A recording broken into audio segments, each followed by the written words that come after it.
Testing.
Testing, 1, 2, 3. Testing.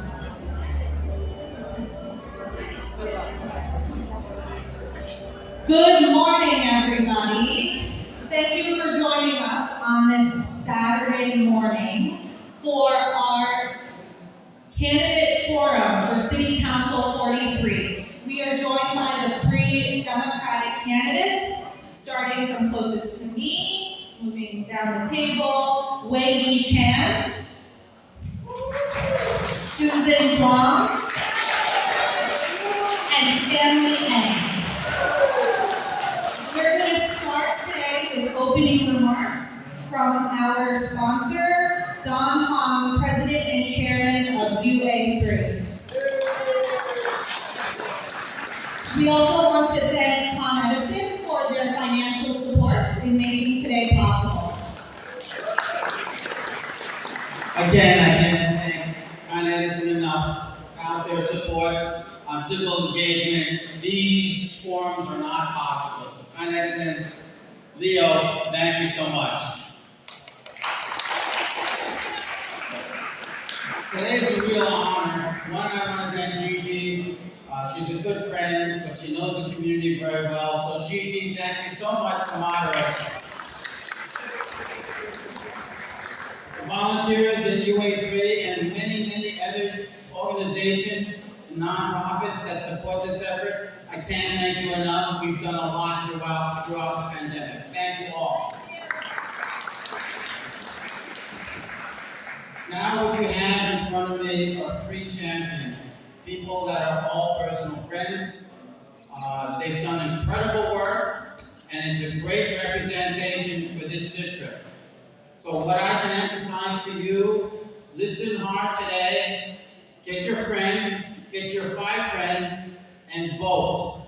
Make a difference for this district. These are great candidates that you have in front of you, and you're lucky to have them represent your community. I wish you all very much luck. Thank you. Thank you, Don. I'm going to first spend a couple of minutes going through the ground rules and the format for today's program. First, just a reminder, everyone will put your phones on mute as to not disrupt the program. Today's ground rules will be as follows. Each candidate will have 2 minutes to make opening remarks. There will be 5 or 6 questions, depending on timing, open-ended questions. The questions were submitted by the co-sponsors event, and we selected amongst those 45 questions. If a candidate raises another candidate's name in their 2-minute response, in their 1-minute response, that candidate will get a 30-second opportunity for a rebuttal. Does that make sense? So if I ask a question, and in the 1-minute response, Wei brings up, for example, Stanley. Stanley will then be afforded 30 seconds to provide a rebuttal to Wei. All right? And no, you get your full minute, and then there will be an additional 30 seconds for the other candidate's response. We will then give each candidate an opportunity to ask a question of one of the other 2 candidates. There will be a speed question round, which is just yes or no. And then you will have 2 minutes to do closing remarks. We have Chilo down here, who will be your timer. He will raise up these very nice color-coded cards to let you know that you have 30 seconds left, 15 seconds left, and then he will ring the bell to let you know that your time is up. And Andy here, who is controlling our audio, will then turn off your mic. So we're taking timing very seriously today. So I think that concludes the format. Does anyone have any questions or clarifying concerns? No? All right. So we are going to get started. The seating today was picked randomly by the candidates, and we will also rotate the order in which candidates get to respond first, second, and third, so that every candidate has an opportunity to be the first to address a question. So without further ado, we will start with opening remarks. Again, you have 2 minutes for opening remarks, and we'll start at the end of the table with Stanley Ng.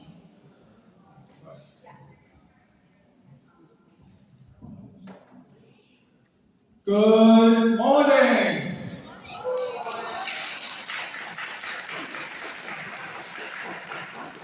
The first thing I want to do is to thank the school here, PS 105. I was on the CDC and started in 2007, and I also want to thank UA3 for doing this event this morning. Thank you. Now that took about 10 seconds. Hello, my name is Stanley Ng, and I am running for City Council here in District 43. I was born and raised here in New York City. I am a product of the New York City public school system. Attended Brooklyn Tech, graduated from Baruch with both my undergrad and master's degree, so I'm not like George Soros. I have worked as a programmer for more than 30 years, and I am now retired. I have lived in the Dyker and Bensonhurst area since 1989, more than 30 years. My 3 kids all attended District 20 K-8 schools. And based on their excellent education in District 20, all 3 of them attended and graduated from the New York City Specialized High School. I know this South Brooklyn community better than anybody on this stage, and I have seen it change these 3 years, and it's not for the better. I am running to be a city council member. I am running on 3 main issues: public safety, everyday affordability, and education.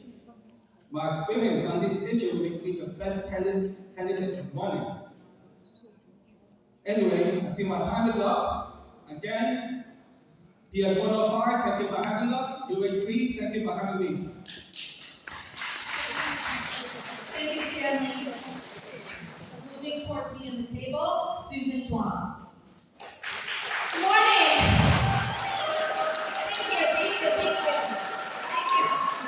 Thank you. And thank you, UA3, to host the event today. And thank you, PS 105, and let us to use your face. And thank all the people organizing this event. And first, my name is Susan Zhuang. I'm a Two young kids, where are my kids? I'm a mother of two young children, and they go to public school. I understand how important the education is. Education is our future. We have to and we must invest in our education. And I worked for Stanley since 2014. Our office serves 5,000 to 6,000 people every year. Our Nancy knows, she personally sees a lot of people in the office. We help people, they are underrepresented. We help people, seniors, parents, the small business owners, small landlord, tenants, everyone in the community. I understand from first hand how important the community work is, and I love the constituent service.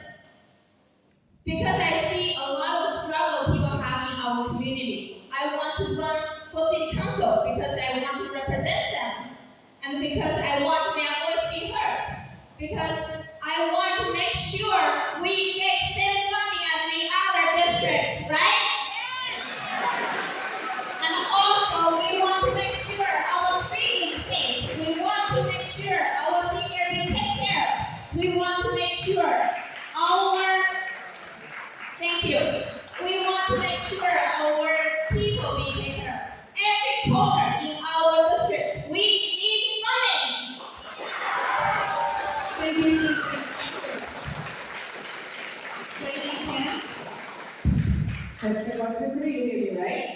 Good morning, everyone. How are you doing? My name is Lady Chan. It's my privilege to be here. Thank you, UA3, and thank you all the audience who wake up early on Saturday morning to come here being with us. So, my name is Lady Chan. I was born and raised in Hong Kong. I came here with one suitcase to pursue my American dream. When I was a student at Columbia University, I saw the first-hand immigrant community was struggling. They couldn't get any city resources. That's why I stepped up. I started teaching ESL class at CCBA in Manhattan.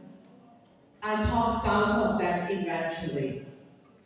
Later, I taught their children Chinese class.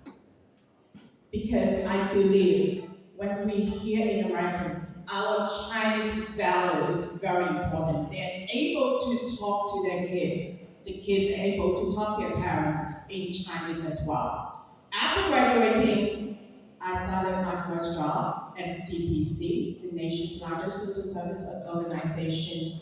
I want to make sure that our community has the access to the resources they deserve.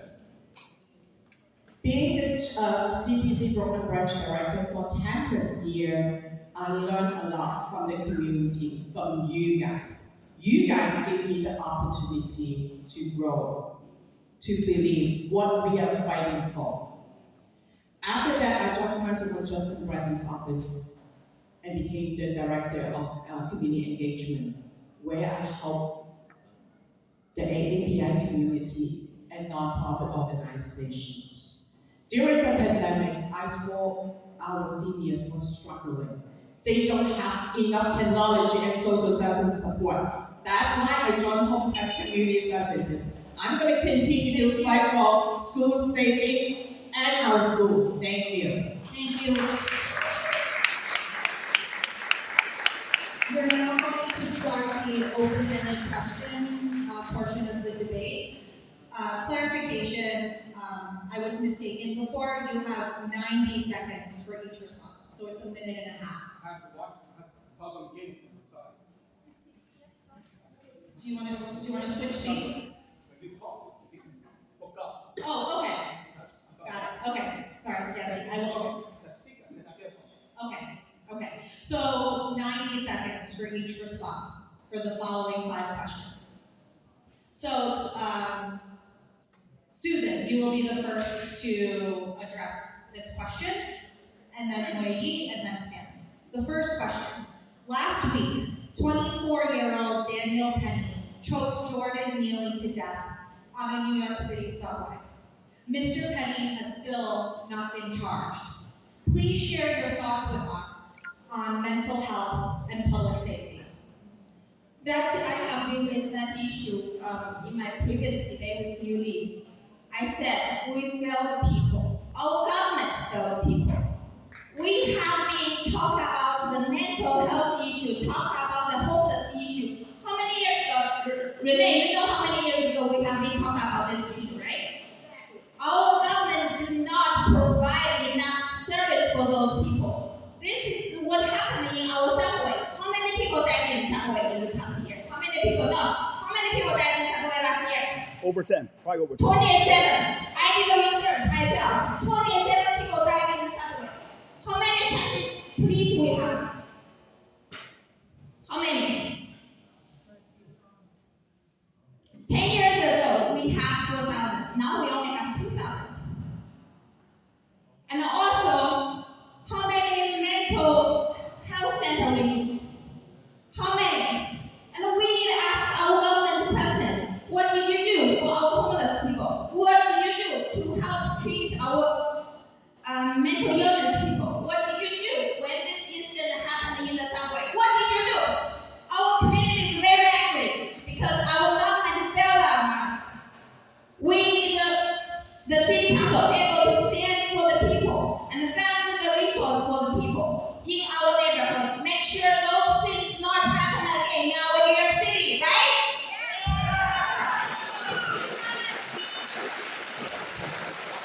Thank you. Next is Wei. Also, candidates, please let me know if you would like me to repeat the question. Can you repeat the question? Sure. Last week, 24-year-old Daniel Penny choked Jordan Neely to death on a New York City subway. Mr. Penny has still not been charged. Please share with us your thoughts on the issues of mental health and public safety. Thank you. Every day when I'm knocking doors and talking to people about public safety, the senior members in my center talk about public safety. Small business talk about public safety. They all ask, what can be done to make them feel safe, to raise their family in here? Part of the American dream is feeling safe and being safe. I hear it. That's why I've been fighting for my 20 years from geriatric mental health. Check this initiative. Every single year, we don't automatically refund this program. We have to fight for it. We have to go to Raleigh and make sure this initiative is fully funded for our seniors and for our community members. So talking about safety measures, my plan is to make sure our police are fully funded. Are you agree with me? Fully funded police? Yes? Our belt law, keep dangerous criminals on the street. We got to do that. But we also need to invest diversion program and make sure our mental health services are in place. I mean in place is fully funded. Fully funded our human service organization. So we're going to do the job and make sure our community feels safe. Thank you. Stanley? Repeat the question? Yes? Okay. Last week, 24-year-old Daniel Penny choked Jordan Neely to death on a New York City subway. Mr. Penny has not been charged. Please share with us your thoughts on mental health and public safety. All residents deserve access to mental health services. There is currently a problem with mental health here in New York City. We need to provide service to those who need them. However, we need to have a clear process for how we plan to provide the services so there is no waste for the taxpayer. For example, with the previous administration, how many remember the $1 billion that was wasted and mismanaged by the last mayor and his wife? That money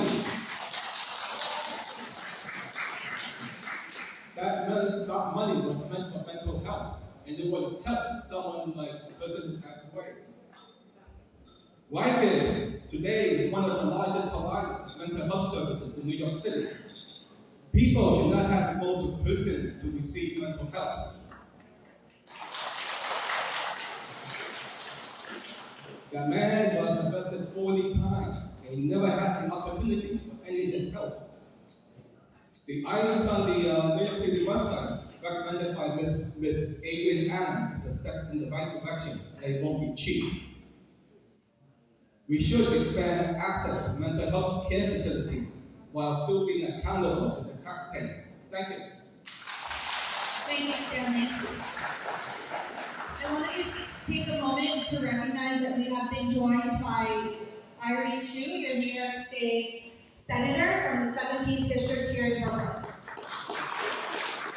Oh, and also Councilmember Justin Zhuang in the back over there. Thank you both for joining us today. Oh, I'm sorry, and Assemblymember William Colton as well. You want to stand up? Thank you for our state and city elected officials for joining this very important debate. Our second question, we will start with Wei Yi, and it is on the topic of affordability and the economy. Please tell us what steps you will take as our next city council member to support small businesses in our neighborhood. Thank you for the questions. I talk to small business owners all the time about the struggle that they are facing.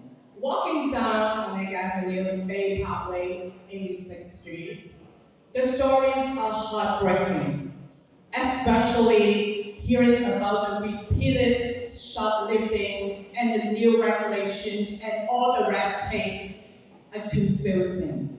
So many of us immigrants, like you guys, immigrant to this community, seeking better opportunities.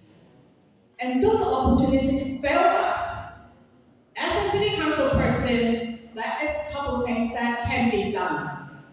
Provide workshops, resources for small business, have them to stay tuned, and helping small business understand the new regulations to avoid that.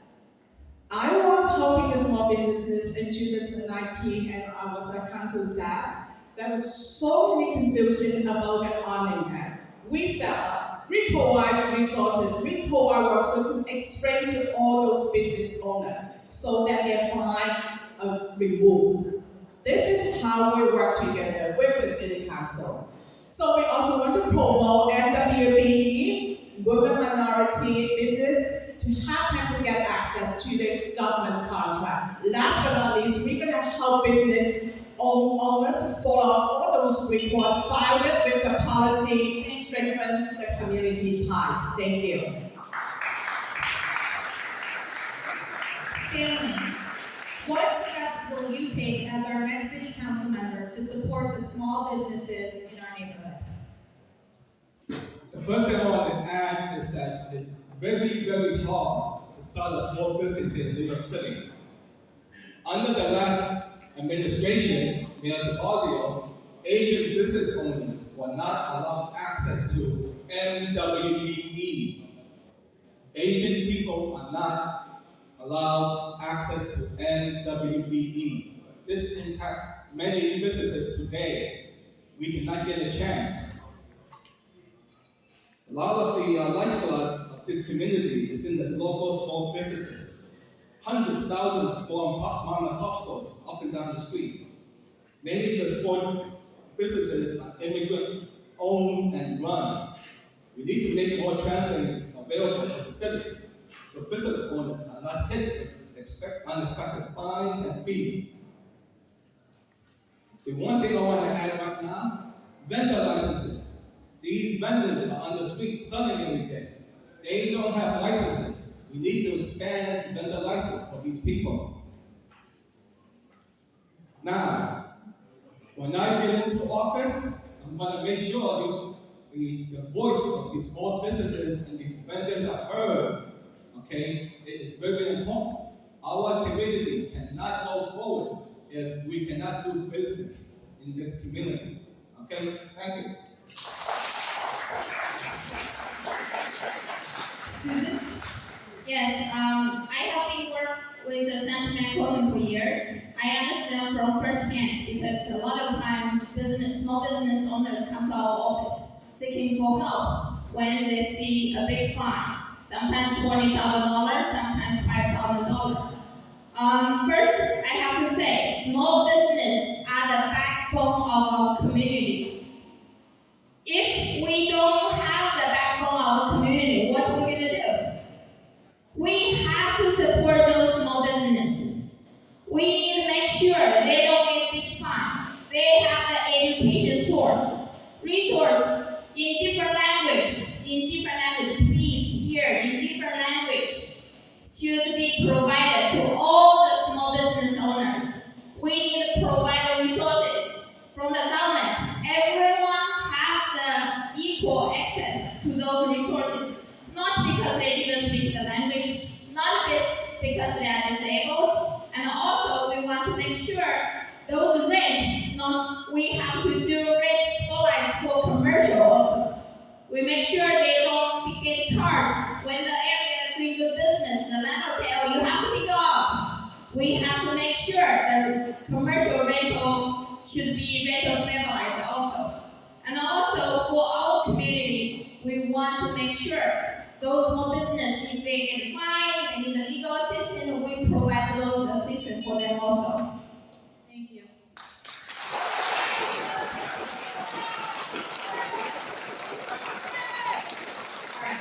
So we're now moving on to our third question, which will be on the topic of education. What steps should the City Council take to ensure that all students have equal access to a high-quality education, regardless of their race or socioeconomic background? So for this question, we're going to start with Stanley. Thank you. Education, the story of my life.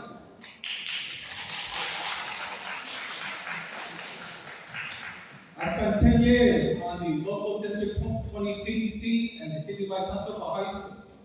The most important thing, in my opinion, is good schools. Good schools is the lifeblood of our district. District 20 happens to be one of the strongest districts, highest performing district in all of Brooklyn, if not New York City.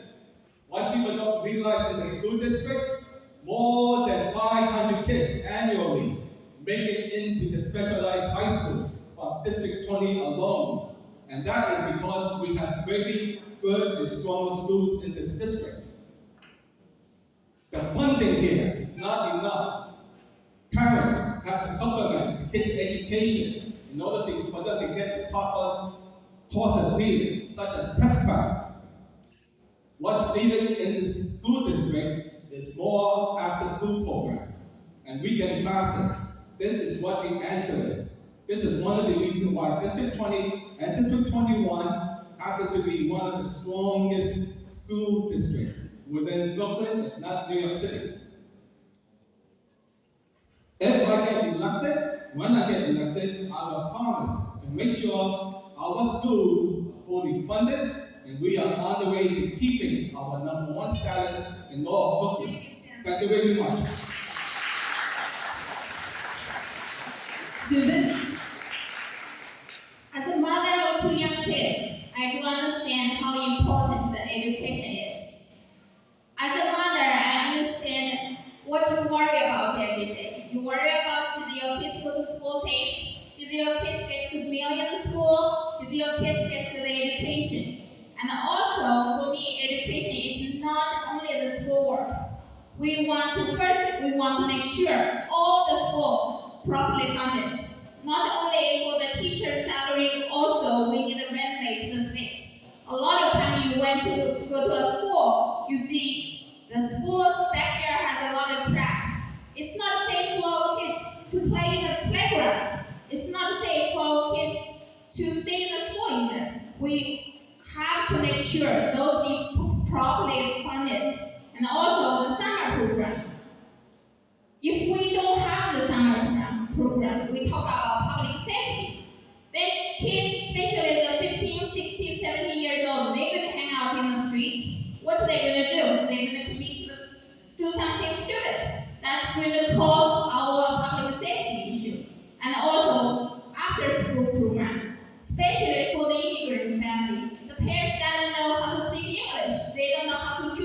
kids and they don't able to read their school books. We want to make sure our community has enough funding for all the after-school program. No one have to be worried, oh, I have to pay this money for my kids to go to after school.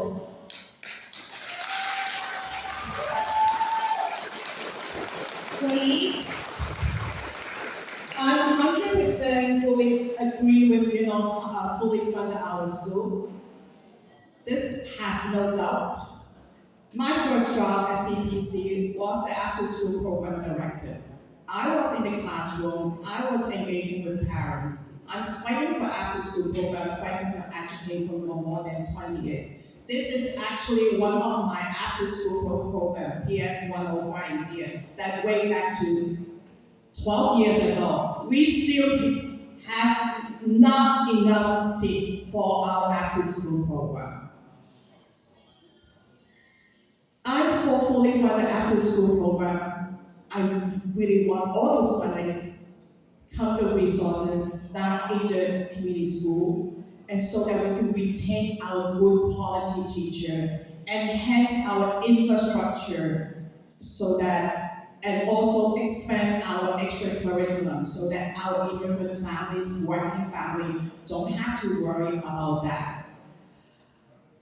Also, I'm 100% for increasing summer program, after-school program, as well as Work Learn Grow. This is for the older high school kids. This is a great initiative, but we need to fight for more about the funding so that our kids, our immigrant community can benefit of it.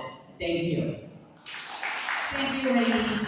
We're now moving to our fourth question on the topic of youth and children. And Susan, you will be the first one to answer this question. What is your plan to expand affordable childcare for working families? I don't know how many. Hello? How many people have been heard the program called Marshall Plan for Moms Task Force? This is a program introduced by Council Member Jennifer from D30th District 34th. I will fully support her plan to have a universal daycare system. Because I'm a mother, I know how hard to be a mom, have a full-time job, and then take care of small kids. Especially for the medium-income working families, the child care is way too expensive. How much we have to pay for our child care? Almost $1,500 a month. That's cheap side. For my kids, we pay $2,000 a month for the daycare. Well, I have two kids, $4,000. If I work full-time job, government job, so how much do you think I get paid? The money I get all go to my kids' daycare. Do you think our government should fully fund and then have the free universal daycare program? Of course, yes. We have to support our working families. That's the reason I want to run for city council. We have to make sure all the kids be taken care of. All the moms, dads able to go to do their work, serve our country, serve our New York City constituents, right? Thank you. Next answer will be Rainey. No, wait. Can you repeat the questions? Sure. What is your plan for supporting affordable childcare for working families? Sure. Parents, there's so many parents over here. Parents shouldn't have to worry about children safe when they are work, right? We are experiencing a childcare crisis in the city. And the reality where folks are choosing between food and childcare, this is disgrace. As a city council person, we need to expand our after-school program, establish subsidized for childcare funded by city, state, and and federal level using their monies. Also, we need to create grants to keep open child care facility at risk for closure, to create new facilities. That's how we can sustain and support affordable child care. I will always be a champion for our working family. Thank you. Thank you. Stanley, yes, I will repeat the question. What is your plan for supporting affordable childcare for working families? Every young family should have access to affordable childcare, either affordable or free. I'm the father of 3 kids, each of them are 2 years apart. That means they were either 1, 3, or 5, or 2, 4, or 6 at the time when they were younger. I remember the pain and frustration locating and tracking down childcare back then. It was non-existent and not affordable. Today, thank God, New York City has the pre-K for 4-year-old in place, and they're trying to implement the K-3 in some places. In my opinion, the K-3 should be expanded throughout the whole city, and this would be the first thing I would try to do on behalf of the families here. Remember, K-3 is very important for childcare. For families with limited income, childcare vouchers are available. This is something they should be looking at. For the higher income or the 2-income household, I'm a supporter of the child tax credit. We should have child tax credit for the people who are working. We should have a local version of that here in New York City. If not, Justin Brennan, consider a rebate for these families. Thank you. Thank you. We're now going to move on to the topic of housing, and Wei will be the first to respond. One of the main hurdles in creating more or new affordable housing in District 43 is the availability of land for new construction. Please share with us your thoughts on building new affordable housing. Sure. We have to get scrappy when it comes to getting more housing built in the new District 43, while also maintaining the character of this community and this neighborhood. So I'm in favor of legalized basement, garage apartment, bringing them into a newly safety standard, of course, with compliance. This is a win-win situation for landlord as well as tenants. I'm for converting and also advocate for converting unused office building into affordable housing. Look at the community around. There's so many unused buildings, especially after pandemic. So why not using them convert as affordable housing? And we also need to make sure new construction building has affordable units.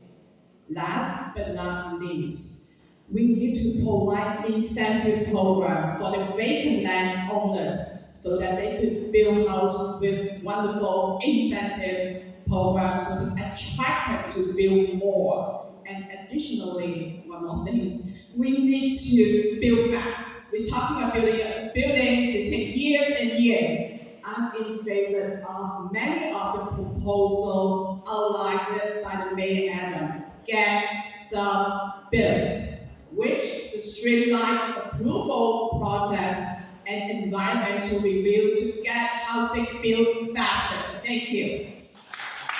Thank you. Stanley?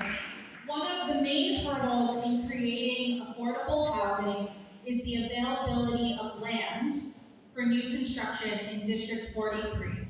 Please share with us your thoughts on building affordable housing. Everyone in New York deserves to live in dignity. There is a shortage of housing in New York City, period. The It's not just District 43. That said, what's happening is that in this district, I live here, I know this area. We are primarily one family, two family, three family houses in most places. The only apartments are going to be in areas like Bay Ridge, in Bay Parkway, and those areas. There have been two housing proposals set up, one for 71st Street and New York, and one for 86th and 14th Avenue. People have been coming up to protest every time these large developments are being done, 9-story high. The MIH, the mandatory inclusion housing, is a good idea, but it's not going to work in District 43. We don't have access to enough public land. We don't have access to enough money from the city to provide these low-income housing. Now, if you ask for my thoughts, my thing is that we need more money to come in to pay for these housing. That's the only way the government can get low-income housing and more affordable housing in District 43.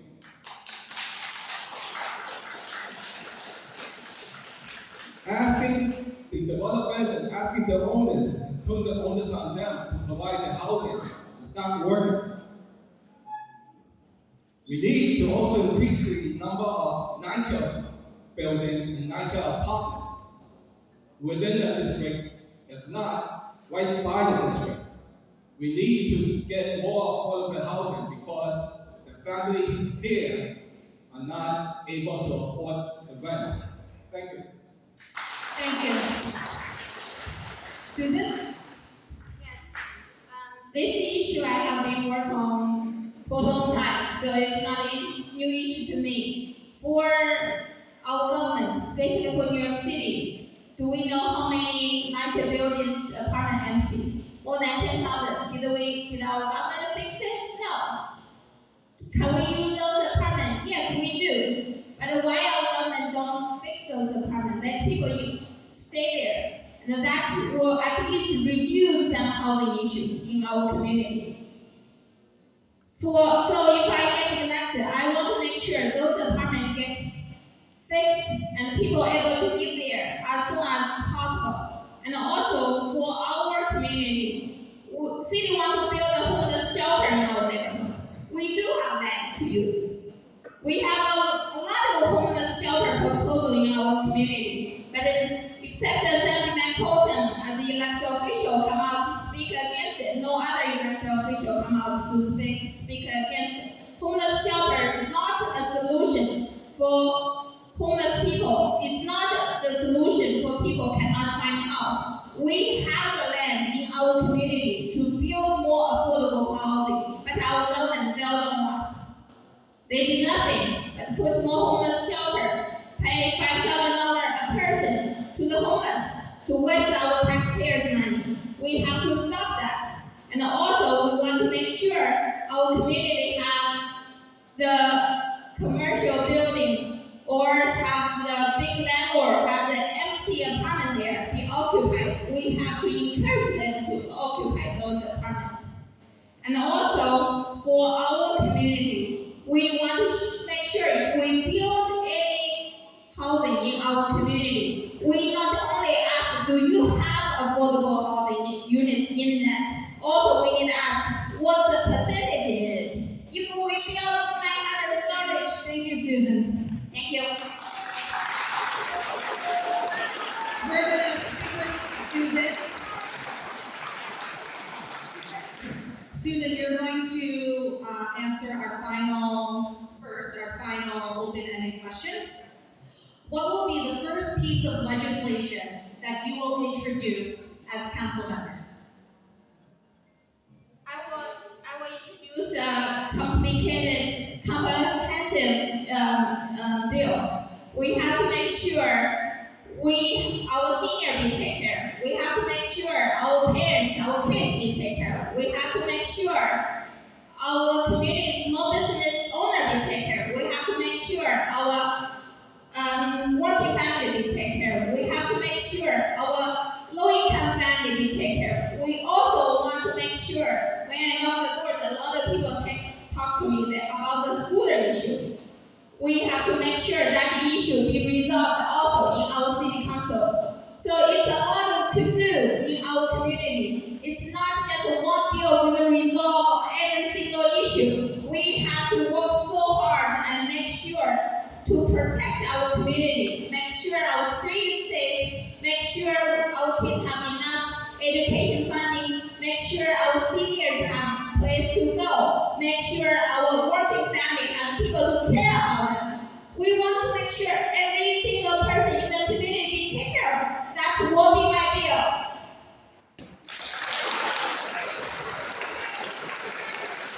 So, Wei, I just want to repeat the question. What will be the first piece of legislation you will introduce as council member? I will introduce something that related to Disability Act, because for years and years I've been working with special needs family. This group of the families and populations always been abandoned and neglected. We gotta help them. We're all talking about with school, seniors, safety. I'm all for it, but no one mentioned about this special needs group. Period. I want to invest more resources, funding for these particular populations because they never get any city resources. They only get OPWD to support them, but none of city dollar help this group of populations.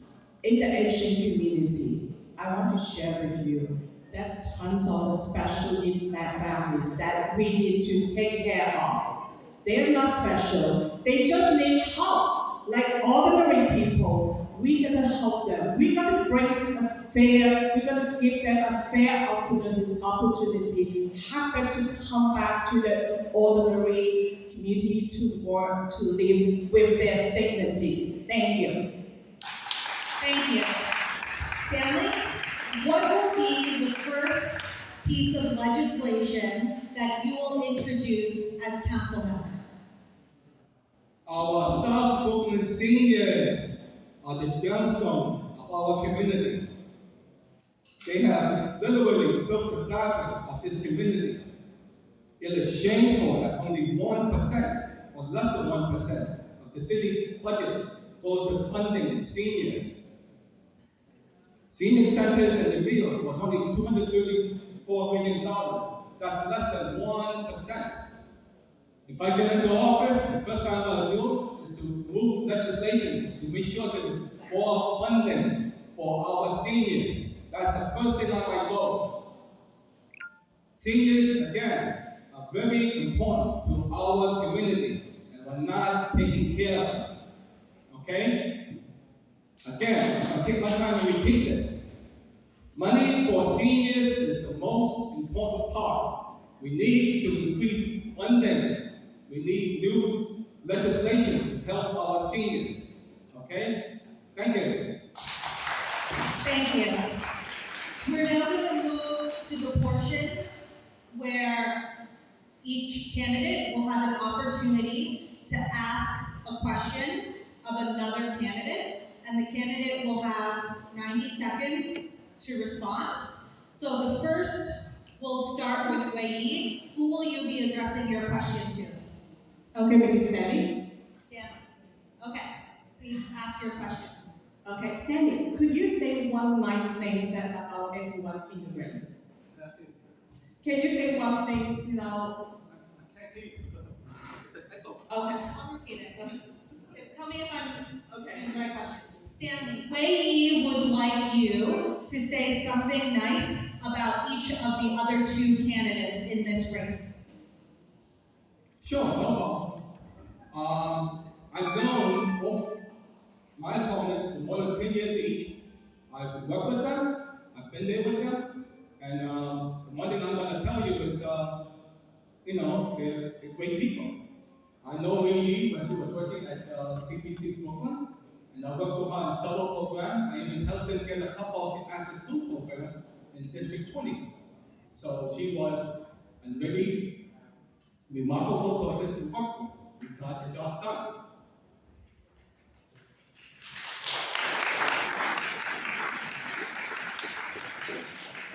Susan, while working for William Colton, I've interacted with her several times with her in her office, and they were always there, and she always returned my phone call.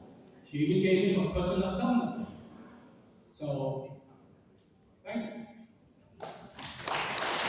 Thank you, Stanley. Stanley, You want me to say something nice?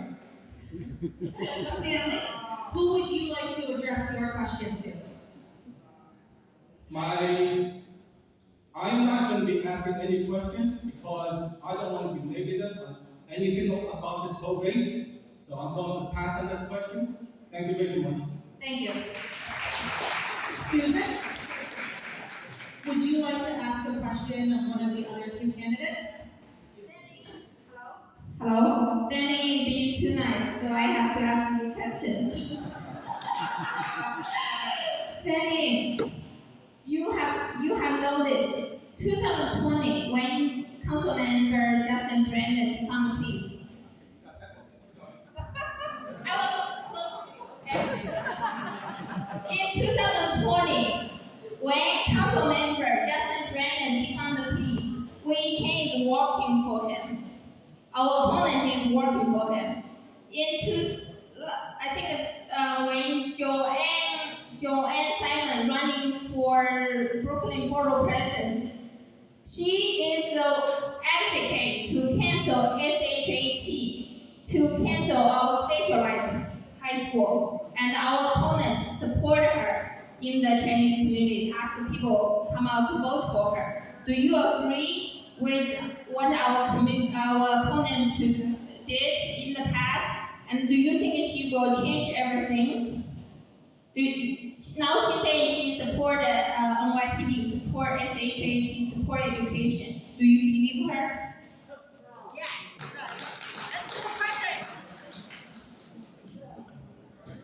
Like I said, my campaign, my people on my campaign, we will not go negative on people. I am here to run in this race. I am going to be here to run on my merit. I am going to be here to run on my standing. A question like that, I'm not going to answer. Thank you.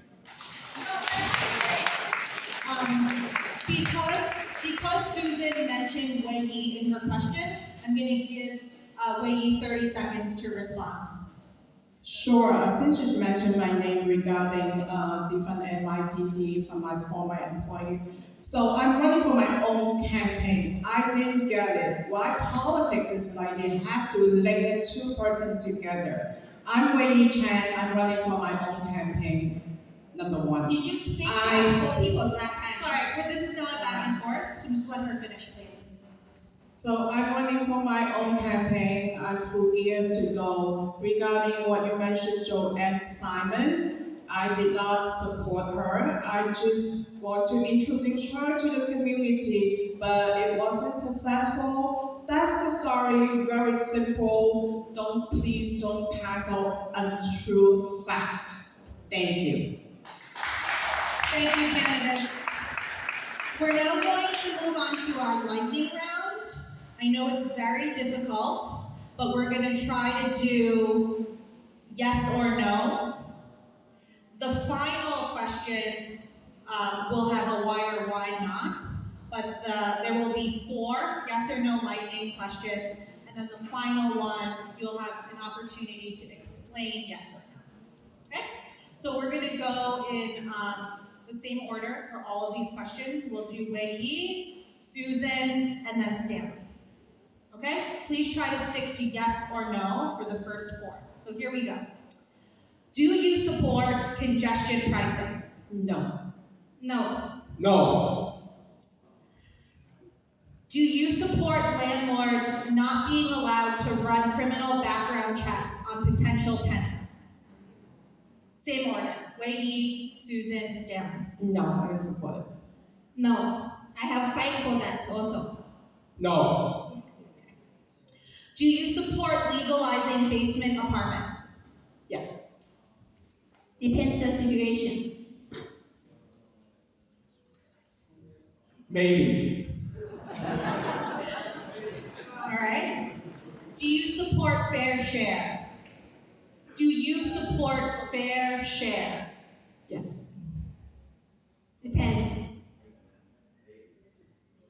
These are supposed to be hard. Maybe. Maybe. Okay. Here's the final question where we'd like you to say why or why not. If elected, will you join the Progressive Caucus and sign the Progressive Caucus pledge? Why or why not? Wei Yi? No, I won't do that. I'm a moderate Democrat. I'm running for my own vision, serving the community. I am not. Susan? I have been known as a moderate, not have been saying as a moderate. I will not join the Progressive Democratic Caucus because I'm a moderate. I want to speak up for our community, not speak up for just the people who want their personal goals. Thank you. Stanley? I will not sign. And one of the basic reasons is that they have a policy where they're very, very anti-Semitic. I am not going to do that to my Jewish brothers. Okay, so I will not sign such a pledge. My table, my group, the people that I work with, we are very inclusive. There's a seat at the table for everybody. And yes, there's even a seat for the progressives if they're going to come. But I will not sign a pledge like that if they're anti-Semitic. Thank you. Thank you, Stanley. We've now reached closing remarks. You will have 2 minutes each for closing remarks. The order will be the reverse of the opening remarks. So we'll start with Wei Yi, and then move on to Susan, and finally to Stanley. So please use your 2 minutes wisely, and if you don't feel like you've done so already, please tell the audience and those who are joining us on Zoom why you believe that you're the best candidate to be the council member for District 43. So again, my name is Wei Yi Chang. Thank you, UA3. Thank you, Gigi Lee. Thank you, everyone who attends. And let me share my vision for how we can get together for Southern Brooklyn. I love this community and have been in this community serving for more than 20 plus years, since I was here 22 years old. To reiterate, I want to invest our public schools, protest access safety, and expand after-school program and summer program. I want to fully fund our police to get illegal guns out of the street. I want to expand senior programming, which is I'm doing it every day, and housing as well. And I want to make sure Southern Brooklyn is affordable and home to opportunity for all. I have been endorsed by a lot of elected officials, Councilman Justin Brennan, Senator UA3, Senator Andrew Ganadas, former Assemblyman Peter Barley, former Councilman Vincent Gintelli, former Councilman Dominic Rakiak, and 3 district leaders, and PSA CUNY, Resilience PAC, in which Democrat voted beyond them, and the new majority, and most importantly is the 544 Democratic Club. And over 50 community leaders endorse me as well because they know me. I'm the one who will get the job done. I'm able to serve this community since day one because I have my background, I have my resume, I have my passion serving this community. I truly love this community, that's why I stay here, and I am committed to fight for school safety and senior, and bring all the resources that we deserve in Southern Brooklyn. Thank you. Thank you, Wendy. Susan. I'm running for this seat because I have learned from the first hand from Assemblyman Cotton how to serve our community. I have learned how to represent our community. I have learned why our community needs a leader like me to stand up for you when anything happens, have the guts to speak up and against the people hurt our community. I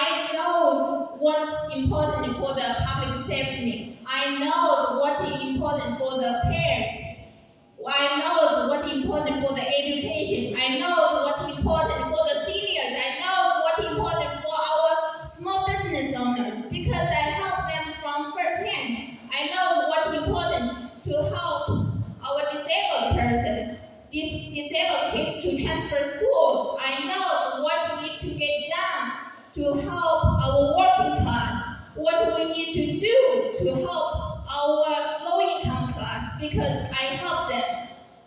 I know from everything from first hand, from the experience I have, and I have the most important experience working with government agencies. I have the experience working for all the underrepresented people.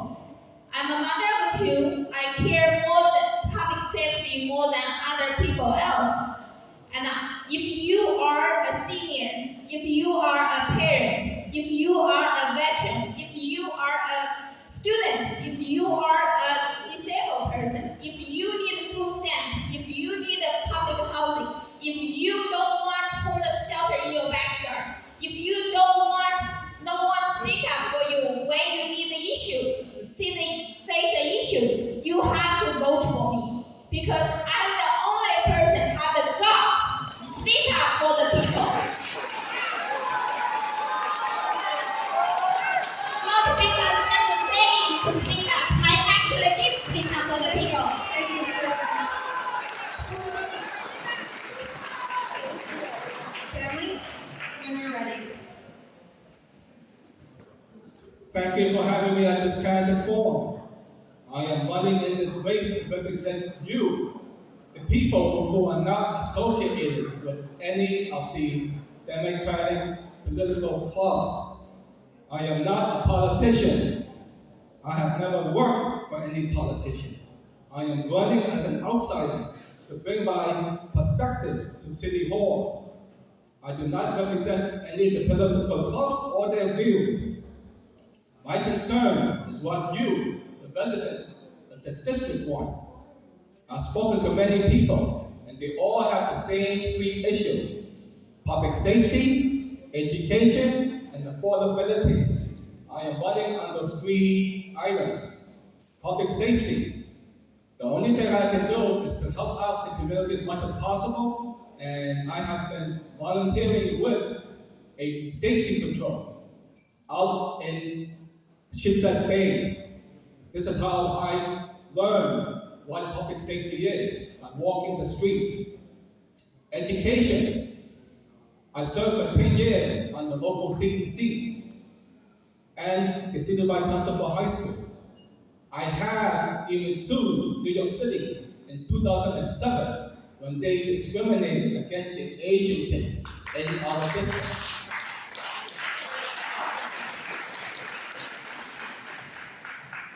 In 2018, 2019, I had to go set up the 501c4 to deal with the ethnicity issue in Albany. Affordability. I spent more than 2 years dealing with the food pantry and running them. I will work and fight for your concerns, and I do not do this on behalf of the political establishment. I humbly ask you for your vote on June 27th. A vote for me is a vote for the community, but not the establishment. Thank you. Thank you. That concludes our program for today. Can I have a round of applause for all three of our candidates, Stanley, Susan, and J.E.? Thank you. Thank you. Also, a couple of remarks from our chairman and president of UA3, Zhuang. So I welcome for you guys to actually talk to the candidates. We have a few minutes before we go on to the Republican forum. So welcome you guys to step down, and thank you so much again for Yi, Susan, and Stanley. These are people.